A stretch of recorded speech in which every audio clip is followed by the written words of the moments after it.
sou o professor Robson Anselmo Tavares e hoje nós temos mais um encontro da nossa série Papo Científico, Artístico e Literário. E hoje contamos aqui com a presença de um amigo meu que trabalha comigo também na GEPAF, o professor Breno Lisboa. Tudo bem, professor? Tudo bem, Robson. Meu amigo Robson, colega da GEPAF, prazer estar aqui com você, agradeço o convite.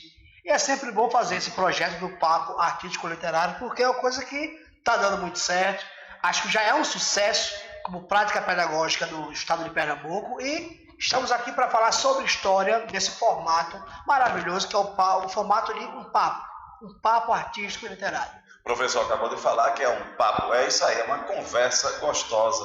Mas qual será o tema do nosso papo de hoje? Professor, como é na tela? Pessoal, a gente vai falar sobre Maurício de Nassau, o famoso Maurício de Nassau e a cidade Maurícia. Saber quem é Nassau e saber o que ele fez de tão importante aqui em Pernambuco, que é tão marcante até hoje. Ô professor, e é importante salientar para os nossos estudantes que nós estamos aqui mantendo a distância, tomando conta, cuidado, né, contra a Covid-19. Professor, antes de começarmos aqui, essas duas palavras, né, Maurício Nassau e a cidade Maurícia, eu fiquei interessado. O que seria essa cidade Maurícia? Quem é esse Maurício de Nassau? É muito Maurício, né? Maurício, cidade Maurícia. Primeiro é importante a gente saber quem é Maurício de Nassau, né? Quem é esse cara e o que é que ele vem fazer aqui em Pernambuco. Como está aqui na tela, ele é um nobre europeu, um nobre de origem alemã, que é interessante dizer, apesar de ele ter vindo pelos holandeses, em nome dos holandeses, ele é um cara de origem alemã. Só que é importante dizer também que na época não existia ainda o Estado Nacional Alemão, a gente está falando aqui do século XVII, existiam reinos no que hoje é a Alemanha e é uma região vizinha da Holanda.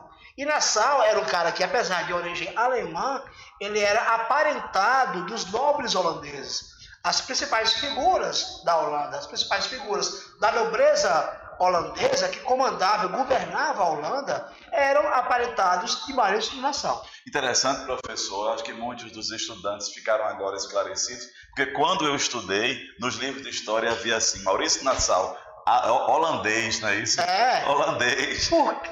Pode falar. Não, é justamente isso que me chamou a atenção. Mas a grande maioria das pessoas pensa assim. Por que pensa-se assim? Porque ele veio para cá com os holandeses. É importante contextualizar que em 1630 os holandeses invadem Pernambuco. Pernambuco, assim como todo o Brasil de hoje, era uma possessão portuguesa. Os portugueses chegaram aqui em 1500, como todo mundo sabe, a gente sabe, dominavam o que hoje é o Brasil. Em 1630 os holandeses invadem o Nordeste do Brasil, que hoje é o Nordeste, particularmente Pernambuco, que era mais nobre, mais antiga e mais rica de todo o Brasil à época, certo? Professor, eu gostei muito do verbo que o professor utilizou agora, porque muitas vezes nos livros nós temos os portugueses chegaram ao Brasil, os holandeses chegaram a Pernambuco, invadem, foi invasão mesmo. Nesse contexto da colonização da América, tudo a gente pode chamar de invasão sem o menor problema. Pode se chamar de conquista, de invasão, ou até de termos mais conservadores como descoberta. Mas, de todo modo, é uma invasão, é uma conquista, porque são territórios, no caso do Brasil, já ocupado e já vivenciado por diversas tribos indígenas, diversos povos diferentes. O que os portugueses fazem aqui, assim como os holandeses, é tomar de conta o território e tomar para si. Interessante, eu gosto de observar justamente que nós temos muitas vezes a história contada a partir do vencedor, né? E o vencido, aquele que foi subjugado, não é isso? Interessante demais falar sobre isso. Volta um pouquinho o slide anterior. Aqui nós temos esse. Esse aqui. Vejam, porque a gente sempre, muitas vezes, toma parte da história, como você falou, através dos vencedores. Mas é importante saber dos vencidos também. E nesse caso aqui, os vencidos eram os antigos vencedores, que são os portugueses, os luso-brasileiros. Os holandeses invadem uma terra aqui, que já havia sido conquistada pelos portugueses, que já havia uma gama de populações luso-brasileiras, ou seja, portugueses misturados com os que já nasciam na terra, ou miscigenários, e os holandeses vêm atrás dessa coisa já consolidada, que era o chamado Brasil colonial, particularmente com a agroindústria do açúcar. É importante dizer isso. Os holandeses vêm aqui para dominar o produto talvez mais importante da economia ocidental atlântica, que era o açúcar.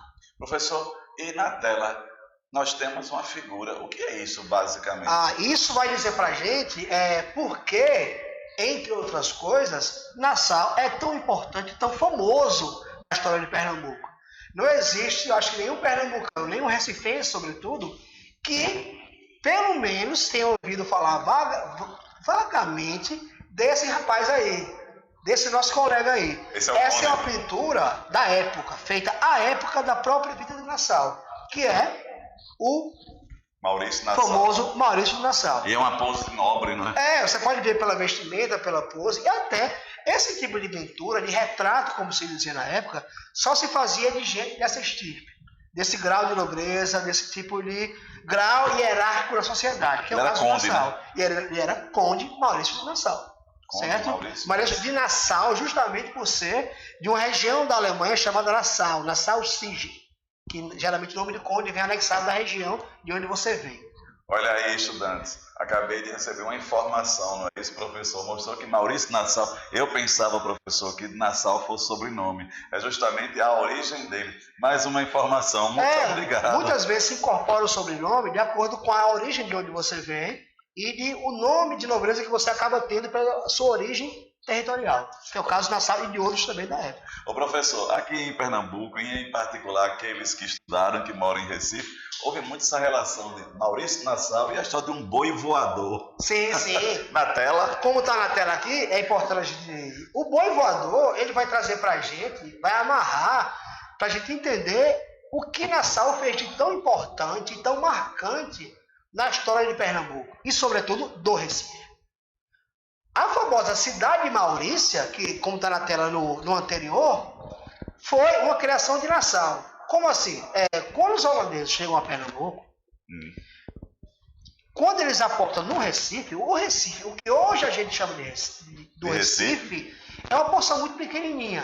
Olinda já existia, como uma cidade já próspera, a vila de Olinda, como uma vila já importante, já razoavelmente grande para os padrões da época, e o Recife, que é hoje, o que é o Recife antigo, era apenas um porto de Olinda. E a época da invasão holandesa era um povoado um tanto acanhado, mas que já tem algumas edificações e tal, mas o que hoje, o que a gente chama de Recife, era só o Recife antigo. E parece-me que o nome era Santo Antônio dos Arrecifes, dos Recifes, não é? O nome original do Recife é Vila de Santo Antônio do Recife, quando foi fundada como vila. Mas nessa época aí, o Recife nem vila era, o Recife era um pedaço de Olinda, fazia parte do município de Olinda. Aí também como era um porto de Olinda. Quando Nassau chega em 1637, a região do porto do Recife, que hoje é o Recife antigo, que é o que era o Recife na época, Nassau resolve ir para o outro lado do rio Caparibe, instalar uma nova cidade para ele. Não só para ele, mas para toda a corte dele, que seria o centro administrativo de Pernambuco. Por que isso aí? Porque Olinda estava destruída. A sede do governo de Pernambuco, nessa época, era Olinda, não era Recife. Até porque o município, a vila, era Olinda, e Recife um pedaço de Olinda. Só que os holandeses acabam queimando Olinda, já no primeiro ano que chegou aqui, Olinda vai ser incendiada, totalmente destruída, e eles se estabelecem no Recife. Mas como a parte do Recife antigo, já era uma parte, digamos, um tanto abarrotada, porque era uma parte muito pequena, quase uma ilha, ele resolve instalar a sua corte na área do que hoje é Santo Antônio, do que hoje é a ilha de Santo Antônio. Ô professor, e esse boi, que mais uma vez na tela chamam, ele voou mesmo, essa história? Como é que é essa história? Aí é que dá a história. Isso aí vai contar a história da cidade de Maurícia. Por quê? Além da cidade de Maurícia, o que Nassau fez foi um grande projeto urbanístico e arquitetônico no Recife, coisa jamais vista no Recife e na América inteira. A gente pode dizer que com as reformas de Nassau, com as grandes construções de Nassau, Recife é um centro urbano dos mais importantes da América inteira. Lembrando que lá em cima, na América do Norte, o que hoje são os Estados Unidos, as chamadas 13 colônias, estavam engatinhando ainda, estavam começando sua história. E o Recife, com Nassau, virou um centro urbano, comercial, importantíssimo e altamente desenvolvido. Então, Nassau faz tudo isso para que aqui seja a grande sede do governo de Pernambuco pelos holandeses. E aí, para fazer isso, digamos, funcionar de vez, ele teve que fazer uma ligação entre o Recife, que era o Recife antigo, e a cidade de Maurícia, que é onde hoje é Santo Antônio. Nessa imagem aí, você pode ver uma das grandes obras de Nassau na cidade de Maurícia, que é o Palácio das Duas Torres, ou Palácio de Friburgo. Isso aí não é uma foto da época, é uma reconstituição a partir de uma foto da época. Fica onde hoje é exatamente o Palácio do Governo, o Palácio do Governo Estadual, ali na Praça da Independência, lá do lado do Teatro Santa Isabel. Essa obra aí era o Palácio de Nassau.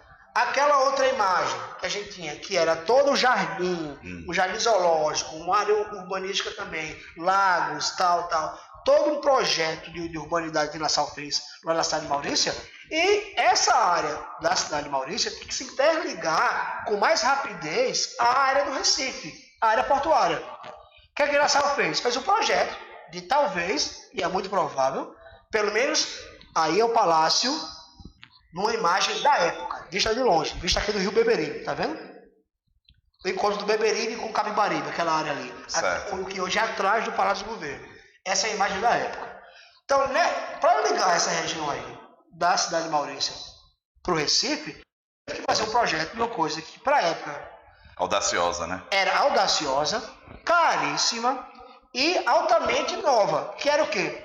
Uma ligação direta entre as duas áreas, porque para você ligar a cidade de Maurícia com o Recife, geralmente era a partir de barcos, pequenos barcos que interligavam. Lembrando que a margem do Capibaribe, essa época, era muito mais larga. O Recife foi muito aterrado ao longo dos anos. Sobretudo essa área de Santo Antônio, São José, tem muito aterramento. Então o rio era muito mais largo na época. Então você tem que ter uma comunicação mais rápida. O que é que nessa aí inventou de fazer? Uma ponte. Aí vem a história do boi. Aí que vai entrar o boi. E essa ponte é interessante dizer que é, pelo menos com esse tipo de ponte, que é uma mistura de cantaria, de pedras, sim, com madeiras resistentes, esse tipo de ponte mais resistente, talvez seja a primeira da América Latina. Foi aqui no Recife. Que onde hoje é basicamente, quase que exatamente, onde é a ponte Maurício de Nassau. Que leva o nome dele, que liga ali o Santo Antônio ao Recife Antigo. Aquela ponte ali que chama de Maurício de Nassau, era ali. Não é a mesma ponte, lógico, né? Não durou até agora. Mas naquele local foi construída essa ponte. E para construir a ponte, que demorou anos para ser construída, o prazo seria de 2 anos, e ela demorou acho que uns 5 anos, Nassau teve que pagar dinheiro do próprio bolso para a ponte sair, senão não saía, estava difícil, estava complicado, porque como você falou, era um projeto audacioso, complicado, difícil, e aí depois que a ponte ficou pronta, claro, tinha que se cobrar um pedágio para você passar pela ponte. A população que vivia no Recife, para chegar ao outro lado, pagava pedágio. E aí ele marcou o quê? Uma grande festa de inauguração da ponte. Vamos inaugurar agora a Ponte Maurícia, como se dizia na época, ou Ponte do Recife, né? Que ligava o Recife a Maurícia. Aí, vamos ver, uma grande festa. A corte estava lá. Toda a corte de Nassau estava lá, todos os grandes dirigentes holandeses estavam lá, todos os principais senhores de engenho de Pernambuco estavam lá, todos os vereadores da Câmara de Olinda, que estavam no Recife nessa época, estavam lá, toda a nobreza e povo recifense e pernambucano estava lá. E aí, o que é que Nassau fez? Fez uma grande propaganda dias antes, dizendo, olha, apareçam na festa de inauguração, a gente vai fazer um boi voar. Porque se dizia na época também que o povo falava, o povo gosta de cornetar, né? O povo dizia, é mais fácil o boi voar do que essa ponte sair. Não vai sair nunca. Também tem essa história na época, que se mistura com lenda e com história ao mesmo tempo. Que tem essa história do boi voar, né? Aí eles não, o boi vai voar. Vem o tal dia que vai ser o dia de inauguração da ponte, vai ter um pedágiozinho para pagar, para ir, para voltar, e o boi vai voar. É o que eles fizeram uma artimanha, né? Eles pegaram um couro de boi, do boi inteiro, todo o couro inteiro. Sim. Aí fizeram o que depois o pessoal chamou de empalhar o boi, né? Sim. Colocaram ervas secas, mato seco dentro, encheram o boi e ficou parecido de longe, ficou parecido um boi de verdade, né? Aí pegaram um boi de verdade mesmo, levaram lá para cima do local, de onde ia soltar o boi para passear, mostraram o boi, tá aqui, ó, o boi aqui. Tá aqui o boi de verdade. Depois, tiraram esse boi de verdade, botaram o boi de mentira e colocaram ele para passear de um lado de um prédio ao outro em cabos finos, né? Porque Certo. o boi era leve, era empalhado. E aí, o pessoal vendo de longe, lá de cima, muita gente pensou que o boi tinha voado. Quer dizer que ele enganou a população. Enganou, ele inventou essa história para fazer um espetáculo. E, na verdade, era um grande espetáculo público para vangloriar a grande obra que era a ponte feita por Nassau. O boi voador está dentro disso. Professor, e essa imagem é Recife? Essas imagens aqui, importante dizer, que a gente tem que falar que Nassau ficou tão famoso porque ele trouxe para Recife o melhor que a gente tinha na Europa, pelo menos boa parte dos melhores artistas e cientistas da época. Nassau é um cara do Renascimento. É um cara que viveu o Renascimento europeu de perto. Viveu quando emergiram grandes artistas, grandes literatos, grandes cientistas. Enfim, ele viveu o mundo do Renascimento.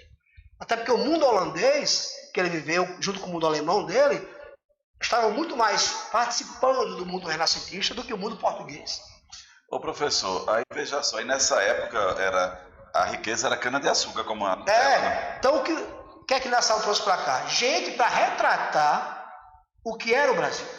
Quem era o Brasil na época? Essa imagem é a imagem feita por Frans Post. Frans Post não foi o único pintor, mas foi o principal pintor da comitiva holandesa de Nassau, que retratou muita coisa do Brasil. Como no caso daquele engenho que a gente viu. Essa pintura aí, isso sabe onde é isso aí? Em São Lourenço da Mata. Para quem conhece São Lourenço. É o engenho Maciape. Essa imagem não é de Frans Post, é de outro cara chamado Zacarias Wagner, que também veio com Nassau. A gente conhece mais Frans Post, Zacarias Wagner e Albert Eckhout, mas Nassau trouxe muita gente que pintou aqui. Isso aqui é um exemplo da cartografia holandesa. A cartografia holandesa aqui deu um salto de qualidade, um salto de ciência extraordinário em relação à cartografia portuguesa anterior. A gente tem pouquíssimas cartas cartográficas portuguesas antes dos holandeses. Os holandeses fizeram dezenas de cartas cartográficas de Pernambuco. Essa é outro exemplo. Cartas detalhadíssimas do litoral de Pernambuco, dos rios, até de onde ficavam os engenhos, de onde ficavam os povoados em Pernambuco. Tudo isso está bem discriminado. Esse caso aí é a ciência e a literatura e os estudos do conhecimento que Nassau trouxe para cá. Boa parte do que a gente sabe sobre a história dos holandeses nessa época foram eles próprios que escreveram.